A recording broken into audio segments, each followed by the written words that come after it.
রাসায়নিক অস্ত্র কনভেনশন বিএনএসিডব্লিউসি এর ২৫তম সাধারণ সভা অনুষ্ঠিত হয়েছে। সকালে সশস্ত্র বাহিনী বিভাগের মাল্টিপারপাস হলে এই সভা অনুষ্ঠিত হয়।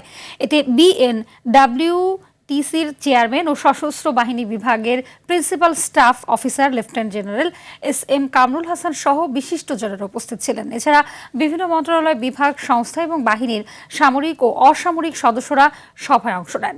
সে সময় আন্তর্জাতিক রাসায়নিক অস্ত্র আইনে বিধিবিধান বাস্তবায়নের লক্ষ্যে রাসায়নিক দ্রব্য উৎপাদন সংশ্লিষ্ট সব প্রতিষ্ঠানকে সংগঠনের অনলাইনে প্ল্যাটফর্মে নিবন্ধনের বিষয়ে গুরুত্ব আরোপ করা হয়।